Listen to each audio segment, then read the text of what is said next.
Ladies and gentlemen, boys and girls, it is about that time. Keep your hands up and keep your head on a swivel. The Haymakers and Submissions podcast is here. We woke up and chose violence today. Stick and stay for combat sports talk at its finest, coming your way now. Welcome, everybody, to Haymakers and Submissions. This is the podcast. My name is Drew Dave Drzinski. I'm joined by Michael Mills, that's Chops. Also joined by Justin J. Money. Fellas, welcome. We got a lot to talk about today. It was a great weekend last weekend in combat sports, MMA, and then we got a lot to preview in boxing here coming up. So, Chops, how you been? Man, I'm like I said, man, it was a good weekend for all sports around. Of course, we had it to combat sports, but I'm ready to get, man, it was a good weekend for me. I'm ready to get into it, Jack. Fantastic. Justin, how you doing? Pretty good. The follow up what Chops just said, UFC, that was explosive with a lot of storylines coming out after that event. So just excited to see, what's on the horizon, for the short term and the long term, regarding the UFC. Yeah, it was a big weekend, fellas. It was definitely a big weekend. We're going to start out with MMA, and we're going to start out with reviewing UFC 307. And guys, it was a lot. I didn't see the fights actually. I've seen the after the tape. And excellent matches. Starting out though, gentlemen, let's talk about the Pena fight. Fellas, take it away. Honestly, to me, it was I hate to say uneventful, but are you mad that Pena got the win? No. If they'd have given it to Pennington, would it have been Pena got robbed? No. To me, it was who'd you choose? Who really did you choose?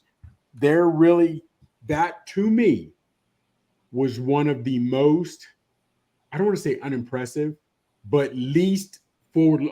That's one of the least championship fights I had been looking forward to in a long time, in any weight class, man or woman. For me. I don't know what you're thinking about, Justin. What'd you think? I'm kind of along the same lines as you, but I have to give you credit, Chops. You called it, you said Pena was going to take it, and she did. I don't have a problem with the outcome. I really don't. Same if it went for, Pennington.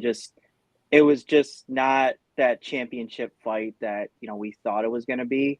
Would like to have seen more, but Pena being out of the octagon for so long and coming back and reclaiming the title, I think that's impressive. Pennington, tough loss, but what do we say at MMA and boxing too? You never leave it up to the judges. Yeah. It's a risky play, and I know that wasn't the case, that wasn't the play or the game plan. But man, you are hanging your career in the balance, especially if you're a belt holder, title holder to the judges. And we all know in boxing, there's some fluky judges and Chops. We know in UFC. Dana White has repeatedly called out certain judges for shoddy calling of the scores in the octagon. So and I will give him credit there. I'm not a huge fan of Dana White's in a lot of aspects, but he will call out the refs on their BS scores. He will do that, which I give him credit for. But honestly, going into it, you could have had it 2-2. I did. Fifth round, I had it 2-2 going into the fifth round. Yeah. And I guess you could give it to Pena because she was a bit more active. I think she won the fifth round, so that's why I gave it to her. But if you hypothetically, somebody else would have had it 3-1 going into the fifth and given that last round of Pena and still given Pennington 3-2, I could have seen it that way too. I mean, I don't really have an issue with it didn't matter to me. It really didn't. I wish I could be more joyful and want to celebrate the champ, but I can't in this one. I just can't, fellas. Did anything in their performances stand out to you guys? I'll start with you, Chops. I mean, did you see anything that kind of gave you some hope for what's coming up next? No. And here's real quick, here's what what stood out to me the most. Pena still calling out a retired Amanda Nunes. Thank you. I was going to get to that. Justin, Drew, I understand you might not have watched it. The first fight, when Pena beat Amanda, anything can happen. When the fists fly, anything can happen, and that's what that was. The second rematch is what we all expected to happen. That's what we expected to happen. So when she's still calling out Amanda Nunes, I was like, you know I what? know. That didn't sit well with me because you know what it looks like? It looks like she's shying away from Kayla Harrison. Yeah. It really does. And let's be honest, Pena is just holding that belt for without Harrison question. to come up and take it. Now Yeah. this puts kind of Harrison in a bad spot per se, because who does she fight next? You know, other than Pennington, who is she going to fight? So does Pena fight Nunes again, you know, for the trilogy or whatever, get her out of retirement, and then they settle their differences in the octagon, and then Harrison fights Pennington, which she'll probably beat her, and then what? Well, here's the thing, and I'll be honest with you. If they couldn't even get talks and enough money to bring Nunes out of retirement to fight Harrison, because this is Harrison's second fight, and we have not heard talks of they're trying to get Nunes out of retirement to fight Harrison. Why would she come out of retirement to smash someone she's already smashed? Because you have to believe the money's going to be significantly better against Harrison than it would against a trilogy against Pena. You know what I mean? So, and as we talk about it, what's next? Harrison did exactly what we expected. You know, Vieta, she's solid, you know, and she's the first one to ever cut Harrison, took it to the 5th round, whatever have you. But Caitlin's just too big and strong. That's the bottom line, fellas. She's just too big and strong. She's too big and strong at 155. She's too big and strong at 145. She's too big and strong at 135. She just is. She just is. And we're there, like you said, Justin, all Pena's doing is holding the belt. That's it. That is it. That is it. That's it. I just don't get why Pena, okay, you're the title holder now again. Just call out Kayla Harrison and let's go. You know, let's make this matchup. Well, here's why you don't call out Kayla Harrison if you're Pena. Because number one, you know you're gonna lose. Seriously. The only one that will say she's gonna win is Pena and her camp and her mother. That's it. Okay. However, if you're Pena, you have to think of another opponent who maybe is in top 3 or 4, right? Who you think deserves a shot but hasn't gotten it yet. So let me face this fighter, whatever have you. And I don't even know who you pick, right? That's what I'm saying, yeah. Right? So, but let's say you pick that and try to sell it, and you say, I'm the champ. I had the belt, I lost the belt, I had to fight my way back up. Kayla Harrison, as good as you think she may or may not be, she's only had 2 fights. Make her earn it. Give her at least one more fight against another top 5 opponent, whatever have you. At least that gives Pena a chance to defend her belt and possibly win another fight before she has Harrison. Because let's not forget, she had to fight. I can't remember, and I should have looked it up. I don't think she fought anyone between Nunes and rematch. So I don't believe so. So she didn't even get to properly defend her title. She won it, then got it taken back. So now you won it on Pennington, and now they're bringing in Kayla Harrison. They should have had that in the back pocket, who they want to fight other than Harrison, and spin it. You have to spin it to where I'm going to fight this number 2 or 3 because I want to fight somebody who's earned it. Kayla Harrison may be good, but I'm big dog now. Get one more win against a top 5 opponent, then come talk to me. At least do that, because then go ahead. I agree, Chops. And then I think you make the fight with Pennington and Harrison, and then you see, you know, if Harrison is up to the task, and if she knocks off Pennington, then you know you have something. And then, like you said, you kind of want to build up to this fight. Like you said, Kayla Harrison's only had 2 fights, and yes, she's been a force of nature and very destructive and impressive. But I get what you're saying, you know, 2 fights and you're automatically going to get a title shot. It doesn't matter if you're wiping the floor with all these girls. You have to build up to it. You should earn it. You really should. I'll admit that. You should earn it. So, but I don't know, man. I just don't see. Hold on. Let's see here real quick. Juliana Pena, Pennington. They've got Kayla Harrison already at 2. Caitlin Vieta, who she just beat. Macy Chazon. I'd like to see her fight against Macy Chiasson is in Harrison. Yes, you're bigger and stronger, but Chiasson has some nasty elbows. So I'd like to see how that would work in close. But other than that, there's really not anybody you can actually sell for the fight to us, the fans who know.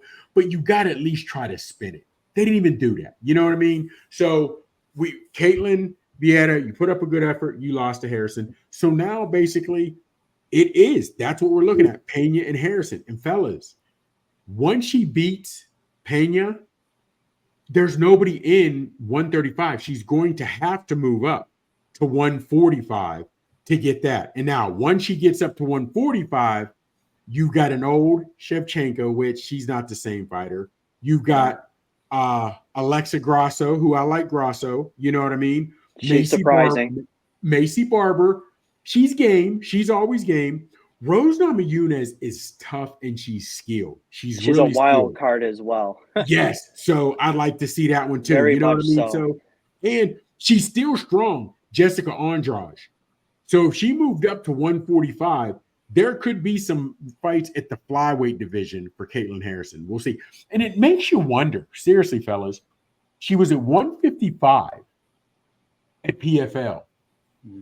She didn't even try to go 155 for the women. She didn't try to go 145 for the women. She went straight to 135. Did she think, and even at 155 they don't have the 155, excuse me, I'm sorry, but the 135, well, technically, you know what? Since Nunes is gone, since Nunes is gone, that's the heaviest weight they have now is the 145 or the 135. I guess that she had to. I apologize on that because they used to have Amanda Nunes used to be heavier, but they don't have that anymore. Well, I guess that, fellas, she came there for the money. She's going to do what she has to do, but Harrison's going to win this, and she's going to go down as the most dominant bantamweight in UFC history. You know what I mean? Because I think her run is going to be the same as Ronda Rousey's. She's going to run it until she gets beaten. She doesn't anymore. Like Rousey fell off a cliff. That's what's eventually going to have to happen too. Yep. You know what I mean? I don't see it any other way. Harrison will be the title holder, and then she'll get surprised by an up and comer that will catch her. Because we've seen it all too often. Exactly. And fellas, Kayla is 34. She just turned 34. So she's gonna have about a good 2 years to reign, but you never know what young little lioness could be coming up. So it'll be interesting to see. So, but the showstopper, fellas, while we were all here for UFC 307, you know why we were here. Now, real quick, I was glad to see. I thought Aldo won. I had Aldo winning, but it was good to see. He had a good performance, Jose Aldo. He's older. What is he, 38, 39? But he had a decent performance. So I was glad to see that. He didn't get embarrassed. So, and he's not delegated to gatekeeper just yet. You know what I'm saying? Which you'll see that in a lot of UFC legends. All right, so, fellas, 307. Periera versus Roundtree. What were your thoughts on it, J Money? What were your thoughts? I gotta say, my biggest thought is I was really impressed with Roundtree. We talked, last week previewing this fight, wanted to see some stuff out of him, and he showed a lot of heart. He showed a lot of grit, and he showed that, he can hang, with the big dogs per se. I think this will only make him better, better all around. And yeah, he took some damage, and took some, heavy shots, but I think he got the respect, from, his UFC counterparts and everyone within the organization. So I think he has a bright future ahead of him. He just got to keep plugging away. That's all. He took a lot of punishment, but he stood tall. I did see that one after the fact, chops, and man, he's a tough cat, man. Roundtree, he's a tough guy, and Ferreira's no joke. He's one of the best ever. He stood up well. Turned his face to hamburger. I mean, seriously, he really did. And he just fought till he couldn't. He went out on his shield. No, don't get it twisted. The heart of a lion went out on his shield. Now, yes, his his performance impressed me because I've never seen him tested like that. I didn't know he was battle tested. I didn't know he had that stamina. I didn't know he could take that punishment. I didn't. However, I will give as much credit where I didn't think once with the first 2 rounds, I had him going to Roundtree. I had Pereira down 2 rounds after the first 2, especially when he knocked Pereira down. Oh, yeah. I did not know if he was going to be able to recover from that because I knew Roundtree strong. We know Vieira's his head never's off a line. His head is always easy to find. And I worried. I said, he's not going to. I said, is Pereira going to make it out of this second round? And when he dug deep and he fought back, and it was here's the thing. I also learned this though. As great of a fighter as Pereira is, I don't think he's ready to move up to heavyweight. I don't think. Go ahead. He's very lucky. Pereira is very lucky.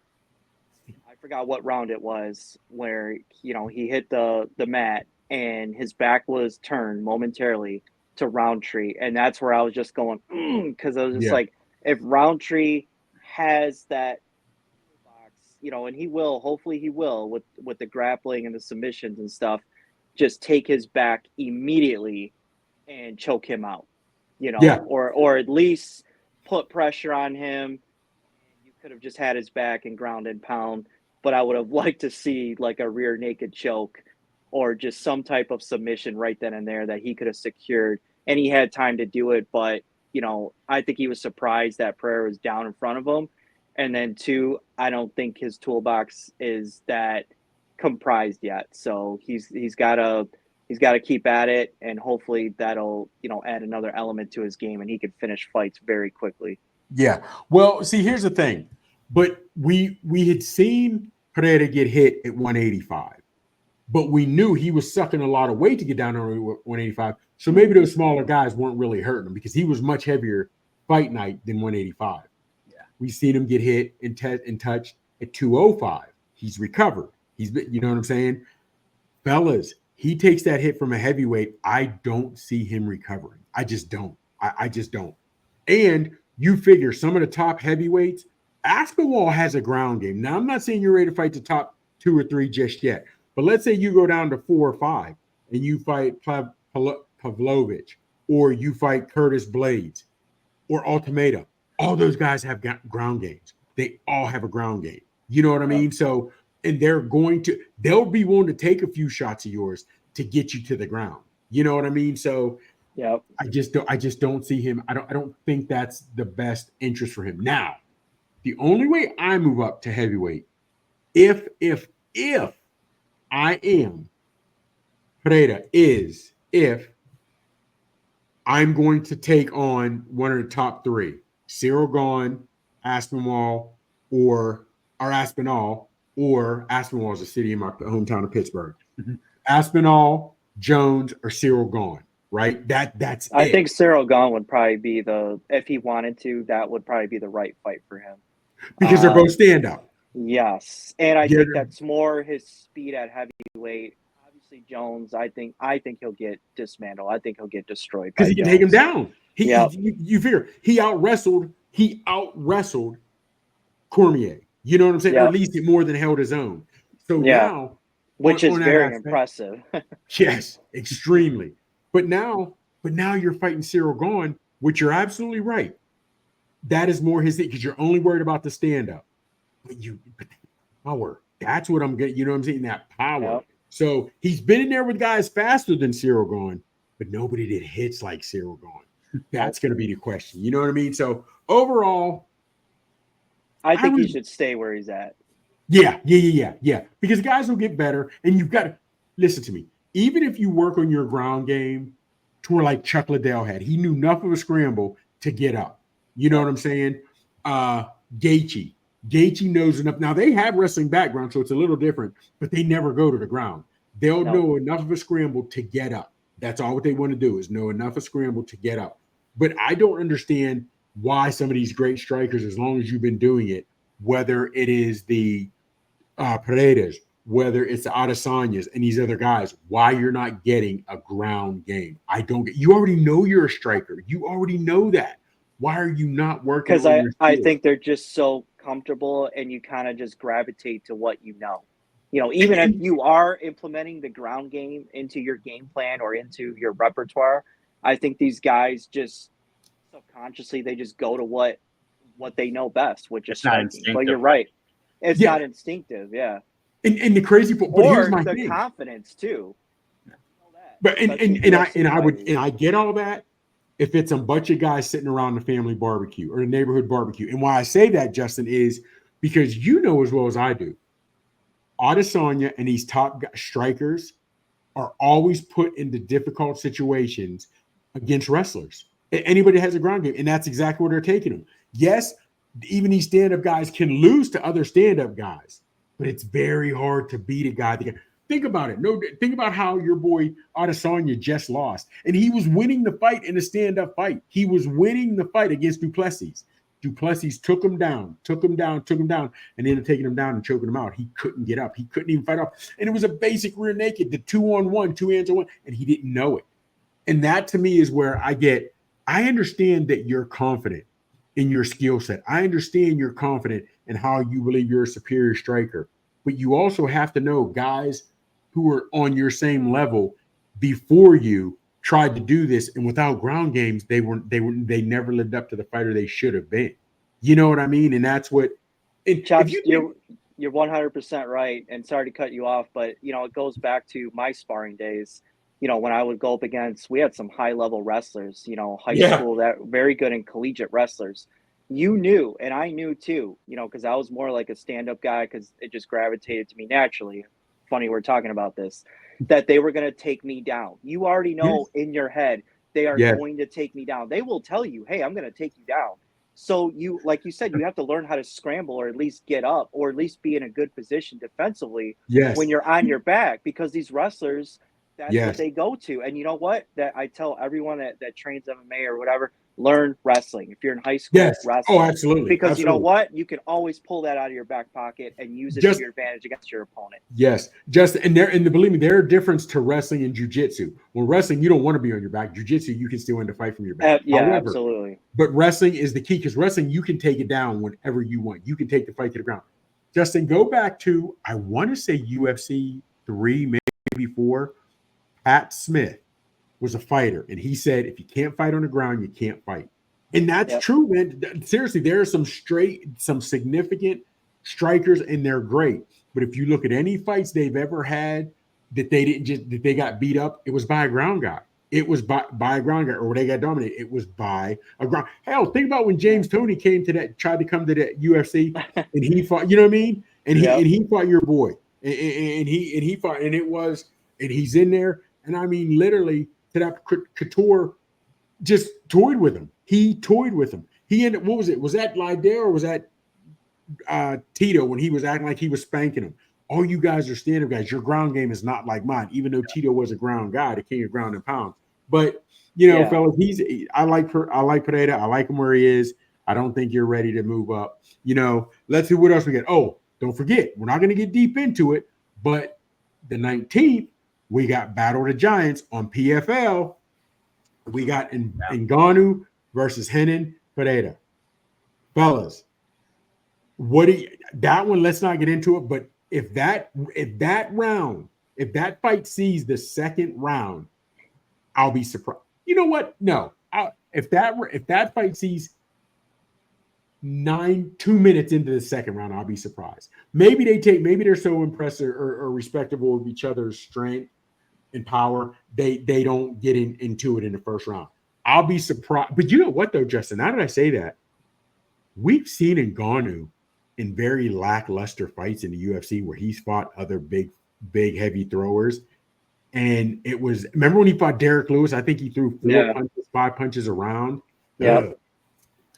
I'll still be surprised if it goes the distance, but now that I think about it, Ngannou can bring that out. He can bring the worst out in somebody now that I think about it. Man. I think Ngannou's, from the jump, he's gonna, he's gonna go after, Pereira, and I think he's gonna showcase his power. Wow. Oh, so you think Ngannou's coming for it? You think Ngannou's? Oh, okay. If I were Ngannou, that's what I would do. I would come out of the gate hot, as they say, and let's see if you can withstand, this power.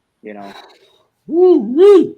I don't think he should play the game of let's see, let's feel each other out the first round. I think No, he shouldn't. He shouldn't. Take the fire. But the fire he's to him. baptism by fire, yeah. And the worst part about it is you've been knocked out viciously against, Joshua. You came back from it. So the worst thing that could happen to you happened. That fear should be behind you. You know what I mean? Now, these gloves are smaller, much bigger man, throwing harder. You know what I mean? So it'll be big. And we'll get into it next week. And then finally on that card, we got an old Cyborg versus Pacheco. Now, you do realize Pacheco is the only woman to ever beat Kayla Harrison in a unanimous decision. Yeah. In a unanimous decision. Now, if she beats, which she should beat Cyborg, we don't want to get into it too tough. I'd like to see if they entice her to come to the UFC.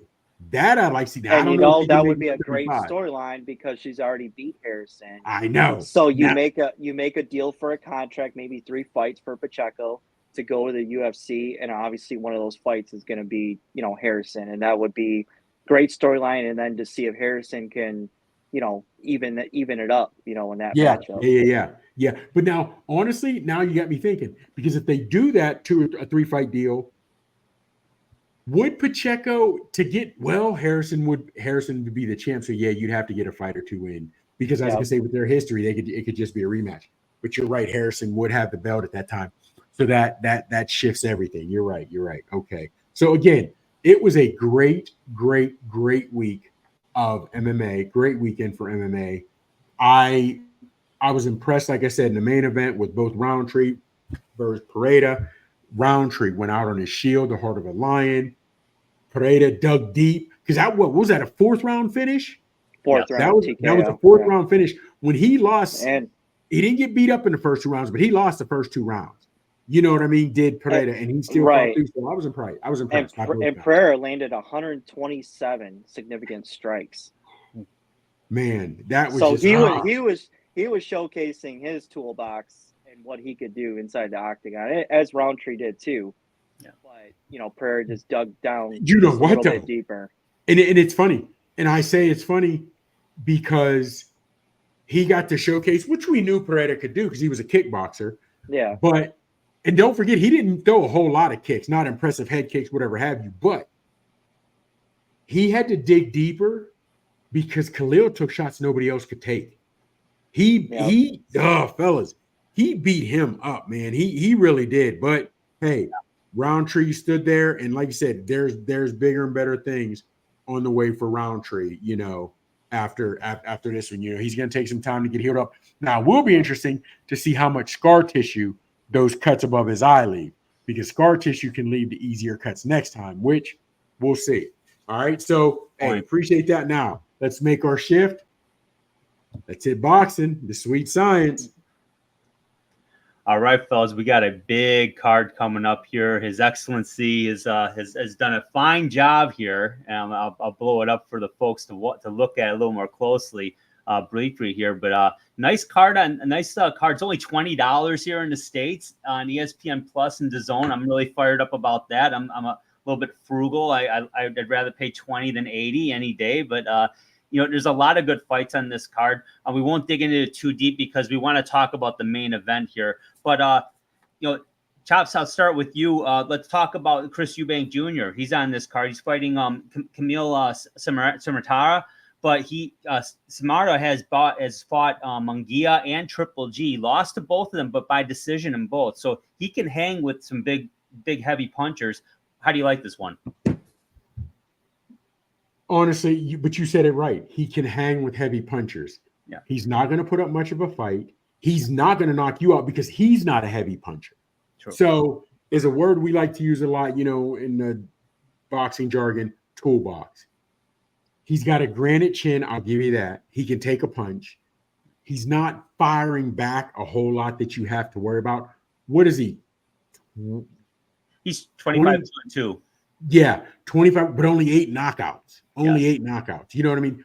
And his 2 losses are against his best skill fighters. Now, again, losing Triple G there's a whole lot of cats lost to him. Munguia, You know, I was a Munguia guy. I thought he'd fight a little better talent, whatever have you. But he is a strong, heavy, quick, young guy. He was a young guy. So, you know, you give your boy Zameta, I'm not sure how you pronounce his name. He's going to be in there. He's going to be game. He's going to take a lot of blows. But I honestly, if he doesn't lose by at least 3 to 4 points, I'll be shocked. I'll be shocked. Yeah, and guys, I don't know. You know, there's a couple other caught our eye. Jai Opetaia is one that caught my eyes for the IBF cruiserweight champion. He's fighting Jack Massey. He was 22-2, but you know, hasn't fought a lot of guys. But Opetaia looked very good in his last couple fights, and I mean, he's a big chiseled guy. We were talking our last show, guys, when we talked about the heavyweight division. And Justin, I see this guy he may be able to make the jump, much like Usyk did, much like, I'm not going to compare him to Evander Holyfield just yet, but Holyfield made that same jump to the heavyweight division. He's got the frame to hold that kind of weight, but he's somebody to watch possibly in the heavyweight division, because what we talked about last week, it's a watered down division right now at the moment. But he's somebody to look out for. And then Fabio Wardley and Frazier Clarke are going to fight. But go ahead. Hold on for a second. Let's go back. And you're saying, oh boy. Well, first off, what's your take on Eubank, and Zamarda? Well, yeah, I see that going the distance. I think Eubank should win. I would say, gosh, I'd like to say like a 116-112 scorecard. Maybe 117, 111. Well, that's why I said 3 to 4 points, because I was thinking at worst case 116, 112. 116, okay. 112. Man, really, Eubank's not the fighter he used to be. He's not a tank going against this sort of guy. He's not a Devin Haney who was like that before, you know, or a tactician like Shakur who would just outpoint you all night. So that's why I was hard to go 117, 116. I said at worst it should be 116, 112. But you're right. You know, and were they fighting again in London? I believe so. I believe so. But it's going to be no. This is in Saudi, I believe. Saudi. Okay, yeah. They're coming up. They are definitely coming up. But I guess since they got so much Saudi money, that's why they can do the cheaper cards. You know what I mean? Because they can foot the bill, and they're helping boxing grow. You know what I mean? So, but now, and I'm sorry, who are you referring to? As you said, could move up to heavyweight? Opetaia. Oh yeah. Okay, now, yes, he can. Here's where I could give you a little pushback, because, and I know you didn't compare him to Evander. However, Evander was still small as for a heavyweight. Well, I say, what do you win? 220, 225? 220, 225, yeah. And I'm saying that now because you got such guys, such heavier. But Evander was always built like a Greek god. But his heart, his will to win is what made him be able to step up. Yeah. No matter how hit your two or your shot so he could give his. And he heart of a lion. You know what I mean? The guts of a cat burglar, fight anybody and stay there. We got to see. I don't know if we can see. We know this yet. You know what I mean about your boy. So it's different because, okay, now, do you see him being able to get up to 230, 245, 250? What is Usyk? What's Usyk fighting at now? It's about 235. Is he that heavy? I think he might. I think he was. Go ahead. I don't know. I want to say 230. Yeah, I think that's about right. He may have been. I think actually, I don't even know. I think he might have been 225. Hold on, but I'm saying against Fury because he knew he was going up against the heavier guy. You know what I mean? But you're right. 220 was like 220, 223 was normally what he was fighting. I thought he came in a little heavier, about 230 when he fought Fury. That's the only reason why I said 230, 235. Yeah, because Fury came in a little heavier himself, so he's still, I think, at 282. So he's still at 52 pounds weight advantage. Okay, so picture your boy can come in. What do you think he can get up to? I would say 225 is probably a good. Okay, now he's up to 225. And it's hard because they're so much older. They're older, so they're not going to be around much longer. But with the heavyweights now, 245, 250, 260. Can these smaller, can that sort of guy, because if you don't have Evander's heart, you don't have Evander's determination, can you compete against those 250s, 260s week in and week out? What's Zhang, 260? You know what I'm saying? Yeah. Zhang's 260. yeah. Herbeck is 250, 260. You know what I'm saying? Fury is up there. Now, I don't know how much longer he'll be there. You know what I mean? Dubois, what is he, good? 245? He's heavier. Yep. You know, Big Baby, there's two, what is he? Sleeping. Yeah. He's Jared Anderson's at least 240. You know what I'm saying? And some of these guys are even yoked at 240. You know what I mean? And who did Big Baby just lose to?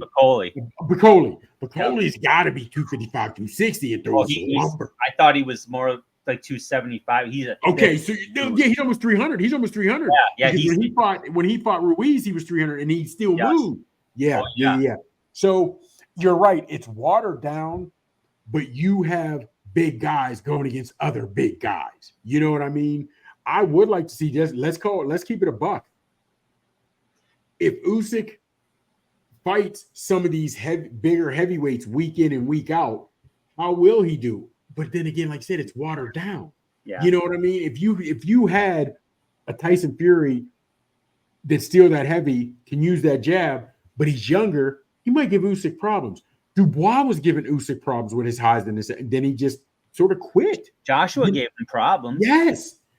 Just sort of, but Josh's mental, Dubois sort of quit. You know what I mean? So, yes, he could move up. He has the body frame, but you have to have a plan. We move up. Who are we looking to fight? You know what I mean? Who are we looking to fight? Because that's the thing. Because if we want to get in the top 5, all those guys are 240 and bigger. Well, Usyk isn't, but everybody else is. You know what I mean? So it'll be interesting to see. Who else you have in there? Opetaia. Who else do you say on the fight? I'm sorry. The Fabio Wardley Frazier Clarke fight, because they're both undefeated. Wardley 17-0-1, Clarke's 8-0-1. The draw is because they fought before, and they fought to a split draw. So each had a judge giving them the fight, and then the third judge had it even. So I mean, this for that reason alone, it's interesting. This is for the British Heavyweight Championship. Yeah. Okay. Now, go ahead. I'm sorry. Oh, go ahead. No, so it's got some interest there. It's AAA ball, but now here's the problem. Here's the problem with that, because it has interest, which you're right, but it has interest over in England because they're English fighters, English championship. However, did either one of you see the first fight? No, I did not. No, I was about to say, well, Justin, you said no from the beginning. Drew, you thought about it, and that let me know you didn't see it, only because, fellas, it didn't stand out, right? It was a. Listen to me. That could very well easily be fight of the year. If you need to go back and watch that before Saturday's fight, go watch that fight. That was a good one. And here's the problem. Depending on where you look, I've seen Wardley at 9 in some top 10. That's a lie, in one top 10. But I've not seen either one of them in any other top 10s. Was it WBC? It was WBO. I can't remember, but it was one of them. Wardley was in there, and he squeaked in by like 9. Okay. And I'm saying that to say, if you'd have seen that fight, now both of these guys are big guys. I mean, big guys, right? I don't even know if you have the tail of that tape. We don't normally, unless it's the main thing. But if you tell me both guys are north of 240, I believe it. Both of them built, both in their 20s. Both of them in their 20s, right? Yes. And what's their record again? I know both of them have an O. What's their record? Wardley's got 17 wins and Clarke's got 8. Okay. Wow. Listen to what I'm telling you. I'm telling you now, within 3 years, one of those guys, if they don't have the belt, will be within the top 5, if not both of them. Fellas, okay. I'm telling me I'm on Box Live right now, and right now Clarke is not ranked at all. And you're telling me hold on. You're telling me Clarke is 8-0-1. Yes. Wow. Okay. Clarke's jab. He busted up Wardley's nose, busted it up where I don't know if Wardley could breathe through his nose in the second round. His jab is stiff and it's powerful. It is, and he is He's 8-0. By the time he has 4 or 5 more fights, he's going to be a monster. Wardley has Clarke has a deep toolbox. A deep toolbox, fellas. Also, that fight was a draw. Yeah. Before we get down into breaking it down, Clarke got knocked down in the 5th. And it's kind of weird because every angle I've seen and when I'm watching it, you couldn't see his feet. And it was almost like he was shuffling sideways, made the cardinal sin. You never cross your feet in boxing. Oh, that's what it looked like. Now, he might not have done that, but he just fell awkward. He just fell awkward because it didn't look like there was a whole lot of power on the punch.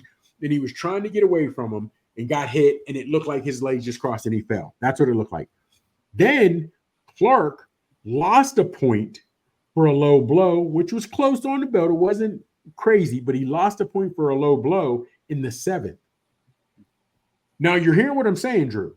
Yeah. He lost is a 10-8 round in the 5th, 10-9, which goes to another 10-8 round in the 7th, or at least the 9 because you lost a point. So you've lost 3 points. Yeah. And it was still a draw. So think about what I'm saying. Clarke won that fight. Clean it up. Clarke won that fight.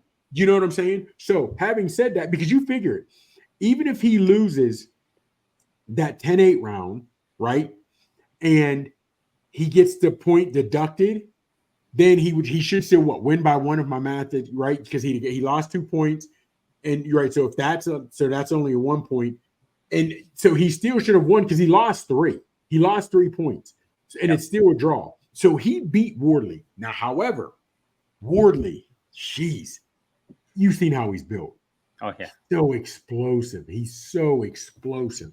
Now, what impressed both guys, first time Clarke had ever went past 10, because that fight went the distance. And when I'm telling you, are you watching a fight? Clarke is killing him. Next round, are you watching a fight? Wardley's killing him. When I'm telling you it was back and forth, it was back and forth.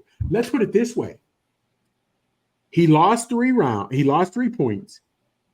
And nobody complained that it was a draw because it was a barn burner. It was fight of the year. Fellas, I'm telling you, when I'm telling you these young cats were going at it, and it stinks because they're on that side of the pond and we don't know them. We don't know them because they haven't fought over here in the States much. They haven't been big name draws. But fellas, I'm telling you, within 2-3 years, both of these names are going to be household names. And it sort of stinks because you know how boxing, well, not so much now, but a lot of these guys are worried about losing because it'll set your career back. Because remember, Drew, and remember they used to say you didn't want 2 young lions fighting too early because it would set their career back. I was never a fan of that, but that's what a lot of them said. But fellas, they're both young. What Clarke is 8. Clarke's 33. I was just looking at Clarke is actually 33, but he's only 33. Yeah. Well, I'm saying 9. Well, think about it. Yeah, then that might even do work because look at Lomo. Lomo is in his 30s, but so many few fights, he's able to go a little longer. Oh, yeah. You got guys fighting now in the heavyweight division at 38, 39. So literally, if he can get a few more fights in the next 6 years. But Clarke, when I said young, I honestly, man, if you'd have told me he was 23, I'd have believed you. The way he looks, 8 fights, man, it was, I'm telling you, fellas, this one is going to be a good one. Not a lot of wear and tear on him. And but you make two really good points here. One, the winner of this fight will likely crack into that top. I would think would be in the top 10 of the governing bodies, and maybe it leads to something, another undercard fight coming up to get them into the States and get them, showing their skills here too. But this is what he said, under the radar fight of the year potentially. Yes. And the one we're going to talk about is one I definitely think is going to be potentially fight of the year. And that's the Beterbiev and Bivol fight. If you guys got anything else, though, before we jump into that. Yeah, real quick on this one. Like I said, Clarke has a sharp jab, right? Mm-hmm. Sharp jab. And he knows how to fight in close. He's got a deep toolbox. When you told me 8-0, I might not have showed it, but I would have never guessed it by watching fight. Please, fellas, you can go back, look at some of his tape, or even watch or highlights of this first one, Clarke Wardley, right? Yeah. Now, having said that, Clarke, sneaky. He knows how to fight in close. It's not a Michael Moore close punch uppercut. It's not that nasty, but it's nice. It is nice. And his jab is nice, and his jab is really, really nice. He's got significantly, to me, a better toolbox and deeper toolbox than Wardley. Wardley, though, is so strong and explosive. And I don't want to say he's wild, because I don't want to disrespect that and use that word wild. And I don't want to say he's unorthodox, because he's not unorthodox, but he does throw punches and bunches, but he's not the traditional heavyweight, and he moves. He throws a lot more punches than a regular heavyweight. But that may be why neither guy is really known yet, 8-0, 17-0, because there's not a whole lot of fights on their card. But skill set wise, fellas, if you watch this card, you heard it here first. This, in my mind, this is going to be a better fight in the main event. That's all I'm putting out there. And I'm going I'm going Clarke. Wardley throws power the whole fight, though. Really, this is a toss-up for me, but gun to the head, I'm going to pick Clarke. I would say it's a pick 'em. It truly is a pick 'em, but we don't normally do that on here. We normally pick one way or the other. Gun to the head, I'm going Clarke. I'm going Clarke late. I got to do some more homework on this one. You got me fired up for it, because I was spending my time on the next one, but I'm excited now myself. So yes, looking forward to it. Let's jump into it right now, fellas. Beterbiev versus Bivol. We were supposed to see this about 3 months ago, but Beterbiev had the meniscus injury. I had to take 3 months to recuperate, and now he's back and ready to go. And they both look very, very impressive right now, guys. Let's start out. Let's start talking about what we know about these guys. We know that Bivol beat Canelo. And Canelo Alvarez came up to light heavyweight and knocked out Sergey Kovalev. So it wasn't like some, shot in the dark here. And Justin, we watched that one. And, and then when Bivol beat him, and we watched this one too, man, and he was just so methodical and just surgical in how he handled Canelo Alvarez. We all know that. So we got an undefeated Bivol who's got a 52% knockout percentage. Now you got an undefeated Beterbiev, who's fought 20 times, 20 wins, 20 KOs, 100% knockout percentage. I haven't seen anything like that since Triple G. Honestly, when he had his run. But Justin, I'll start with you. Let's talk about Bivol. What do you like about him? What I like about Bivol, and you just talked about when we watched that Canelo fight, he's just a master in the ring. His ring IQ is very high, up there, with the best in the game right now. He's very good, with combinations. And what I like about him too is that he sticks to his game plan. He does not get outside of his game plan. He's very focused each and every round, and he's just very methodical about how he goes about his business. And I just like that about him, because a lot of these fighters, they abandon the game plan or just completely throw it away. But he goes in there, he's laser focused, and he does what you do, and he just takes it away, kind of like what Floyd Mayweather used to do. But he's very, very talented, and he doesn't get rattled. And I just love his in-ring prowess. It's awesome to watch. Chops, when I watch Bivol fight, especially in a Canelo fight, he changes his punch levels with is as smoothly as I've seen a fighter. Bud's very good at it too. Excuse me. But Bivol, I like how smooth he is too. But what else do you like about him? What else stands out to you? First off, you know what I do like? If you hear anybody of another country pronounce his name, it's Bivol. And I don't know if that's because of their accent or whatever. But the thing is, honestly, fellas, like Justin said, the way he commands the ring, and he comes in there like, I don't care who is in front of me. I don't care. It is time for me to eat. It's time for me to get paid. It's nothing personal. This is business. But I apologize for what I'm about to do to you. And that's how he comes in, no emotion, almost like a cyborg. There's no emotion to it. He just does what he has to do and get it taken care of. And he does. He uses his jab, and I like the way he moves to always control the distance. He controls the real estate in that aspect. You know what I mean? But fellas, it's here. Bivol's what, 32, 33, somewhere in that age? Yes. Where Beterbiev, I don't think he's 40 yet, is he? No, he's not yet. 39. Okay. No. But because I would have loved to have seen if this Bivol could have fought in Beterbiev 3 or 4 years ago. You know what I mean? It'd have been a different fight. However, you know, it is what it is. So we'll just it's going to be a good one. However, looking at this, Beterbiev, he's strong, right? Yeah. He's strong.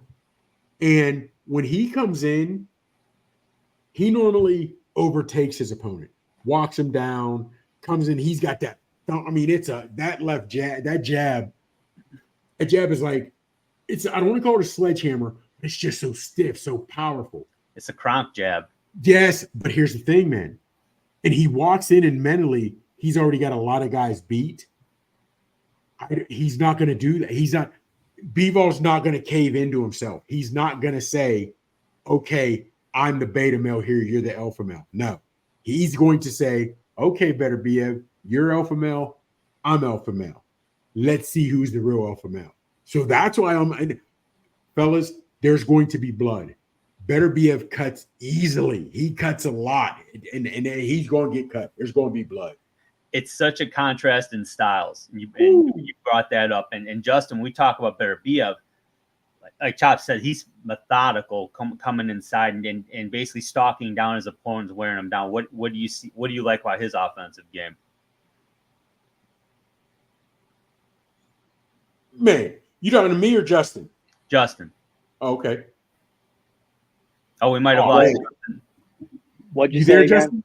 Oh, yep, I'm here. All right. Yeah. No, I just want to know what you like about Beterbiev's offensive game, because it's such a contrast from Bivol.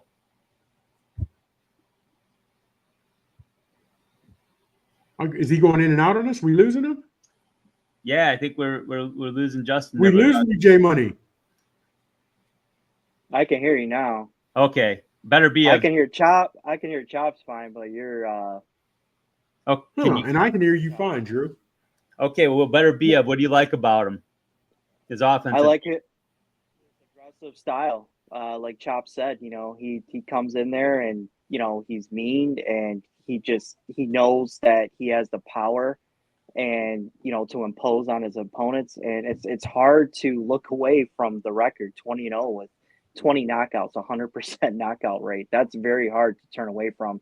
And I know Bivol is a very capable fighter. And like you said, master at the ring and the punching levels and whatnot. He's going to have to catch Beterbiev off guard and stop him, you know, in his tracks, because if he doesn't, Beterbiev can impose his will and just really take over the fight and possibly end it. I'm seeing, you know, just listening to you guys talk about and considering what I've watched from both these fighters, there's no style changes here. Like you guys said, alpha male against alpha male. I see Bivol almost, I think kind of in a way surprising Beterbiev. I think he's going to have a little more pop than he expects. And does Beterbiev have a plan C? Because plan A is to just stalk your guy down and knock him out. That's not going to work. Plan B is, you know, wear him down. You know, that would be by intimidation, what I'm trying to say. And then the other plan would be just to wear him down. Well, you're going to have to take a hell of a lot of punishment to do that. Guys, I don't know. He's got to figure out something different. He's not going to be able to do what he's been doing. Now, he's strong as hell. I've seen some of the things the guy can do, and he's a great fighter. But Chops, like you brought it up, he cuts easy. He takes a lot of punishment. Bivol is an excellent defensive fighter. Well, true. Absolutely. But like you said, is you're referring to how strong Beterbiev is? Yeah. He's got to work the body. Because Bivol's there. He's going to be there to be hit. He's going to be there. You know what I mean? He's always in range to get hit. He moves and can control the real estate, but he's always there to get hit. His offense and his dominance has just been so much better than everybody else's. Really doesn't matter. Really doesn't take an effect. So Beterbiev is going to have to work that body. Fellas, I know that's old school. Work the body, kill the body, and the head will fall. But this is something true, because if you're standing there only trying to exchange headshots, Beterbiev, I think you're going to lose that battle. Yes. And I'm not even saying because of power, but yes, because of power, because you're facing a younger guy. You cut easier. That to me doesn't serve you well to try to fight this in a phone booth. And I don't even think Bivol will, because he likes to move and control real estate. Yeah, you're right about that. Now, physically, guys, they're both 6 foot, and they both have about a 72-inch reach. So there's no physical trait where we're talking about where it's going to be difficult to get inside one another or whatever. There's a significant reach advantage. There's none of that. So I'm really intrigued by that, because you don't see that very often. There's usually something. They're both orthodox. Neither of them, I've never seen either of them switch. They both fight orthodox. It's, to me, Beterbiev. I totally agree with you, Chops. He's got to get inside on Bivol, but he's going to pay for it. He's going to have to get real physical with him. And go ahead. No. Finish your thought. Yeah. You might. He's going to have to get physical with him. He's going to have to corner him.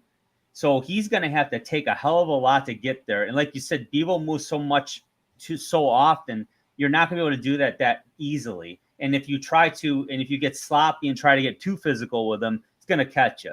So I think Beterbiev has a very difficult task in terms of his style against Bivol. I don't think it meshes very well. Well, okay. You said a lot there. Okay, figure it this way, right? Mm-hmm. Forget about if. Okay, you're right. With his jab, he isn't Beterbiev. He can land that jab. I believe he's going to be able to land that jab. I really do.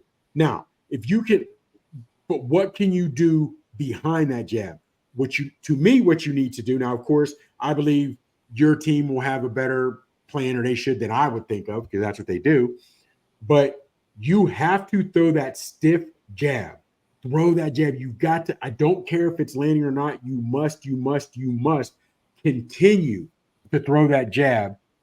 Follow it with a jab overhand, or you've got to dig the body. And if you're not doing any of those, once you throw that jab, you have to throw that jab to occupy Bivol's eyes, or his mindset, only so you can close the distance, because you got to get in and work the body. Yeah. I don't think you stand a chance fighting this from a distance if you're Beterbiev. I just don't.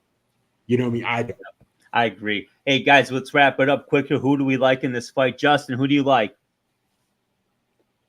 I'm going to go to the wayside here. Like I said, it's hard to ignore that record. I think Beterbiev gets the best of Bivol. I think he knocks him out in the 11th round. Too much power. I like it. Chops, who you got? I'm agreeing with a lot of what Justin's saying, right? A lot of what Justin's saying. Yep. But then I stop and think about, to me, I don't want to say they're mirror fighters, but they are in a lot of ways. Size, height, power, whatever have you.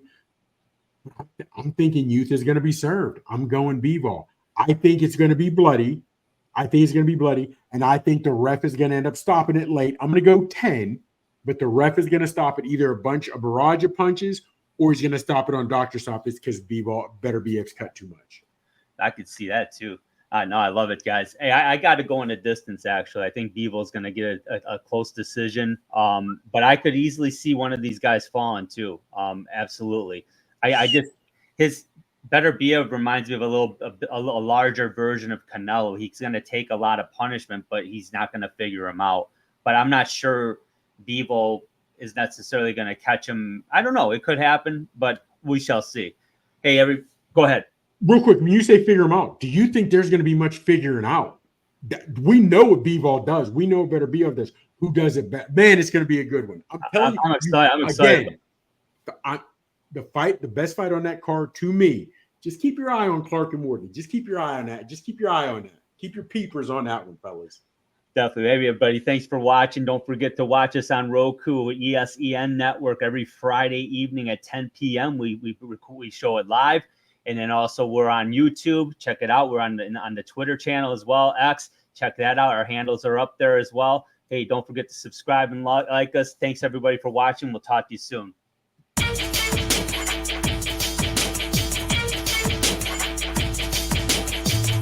Thank you for watching the Haymakers and Submissions podcast. You can find us on the ESEN network on the Roku app every Friday night at 10 p.m. Eastern Standard Time, beginning on October 4th, 2024.